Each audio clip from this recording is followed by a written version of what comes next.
Winter is coming, मतलब नवंबर खत्म हो गया है और नवंबर दिसंबर जनरली वो टाइम होता है जहाँ पे मैक्सिमम लोग अपने प्रिपरेशन पे गिव अप कर देते हैं।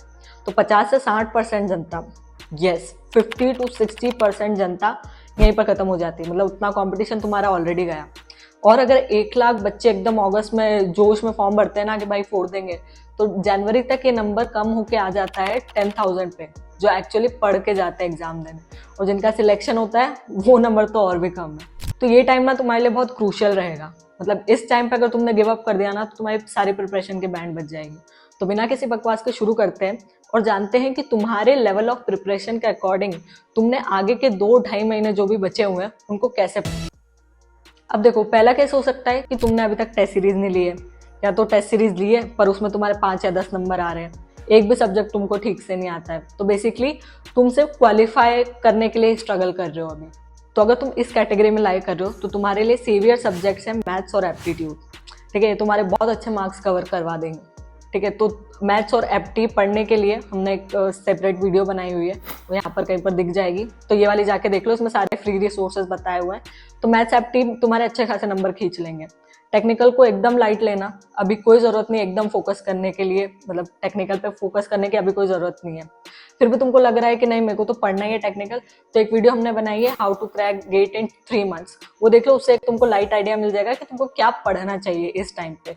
बट मैं पर्सनली सजेस्ट करूंगी कि अभी सिर्फ एप्टी मैथ्स पे फोकस करो। कोई एक ऐसा टेक्निकल सब्जेक्ट होगा जिसमें तुम्हारे 2-4 नंबर तो आ ही रहे होंगे। मतलब इतने टाइम अगर तुमने पढ़ा है तो एटलीस्ट कुछ तो दिमाग में रिटेन किया होगा, राइट। तो उस बेसिस पे टेस्ट सीरीज दो और तुम टारगेट रखो सिर्फ कि मुझे क्वालिफाई करना है। ये टारगेट मत रखना कि भाई मेरे को तो 100 रैंक लाना है या 2 डिजिट रैंक लाना है, 3 डिजिट, ये सब अब मत सोचो। अगर तुम इस कैटेगरी में लाइक करो मतलब तुम्हारी प्रिपरेशन में कहीं ना कहीं लैग है, पर ये सोच के तुम डिमोटिवेट मत हो। अभी जितना टाइम तुमने दिया है और उससे काफी अच्छा टाइम अभी बचा हुआ है, तो उसको जितना अच्छे से हो सकता है यूटिलाइज करो। तो दूसरी कैटेगरी के बच्चे हैं जिनके टेस्ट में 30, 40, 50 नंबर आ रहे हैं, सिलेबस तुम्हारा कंप्लीट हो चुका है लेकिन खुद पे कॉन्फिडेंस नहीं आ रहा होगा। तुम्हें लग रहा होगा कि इस रैट रेस में थोड़ा पीछे छूट गया हूं मैं, बाकी बच्चों के 80-90 नंबर आ रहे हैं, मेरे 40-50 आ रहे हैं। तो यकीन मानो तुम 90 to 95% बच्चों के आगे हो, बस तुम्हें इस बात का अंदाजा नहीं है अभी तक। तो ये जो 2 महीने है ना, ये आपके लिए स्टडी का नहीं है, स्टडी का समय पूरा हो चुका है। ये है इंप्रूवमेंट और रिविजन के लिए।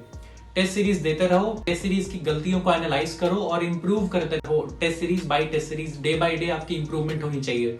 आधे नंबर की इंप्रूवमेंट भी करोगे ना 2 महीने में, तो 20-25 नंबर का फर्क आ जाएगा।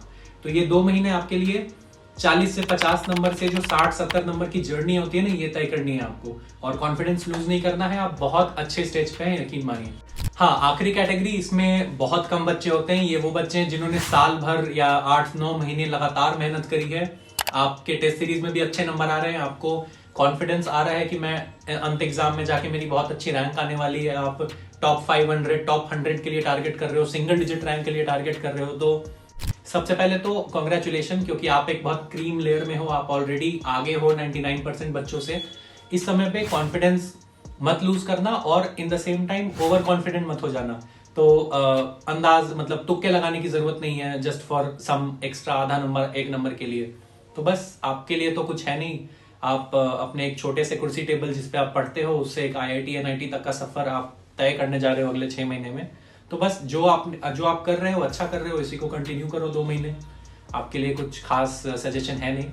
तो बस आज के लिए वीडियो इतनी। अगर आप इन तीनों कैटेगरी में हो, आपको बता दिया गया है क्या करना है, कैसे करना है और क्यों करना है।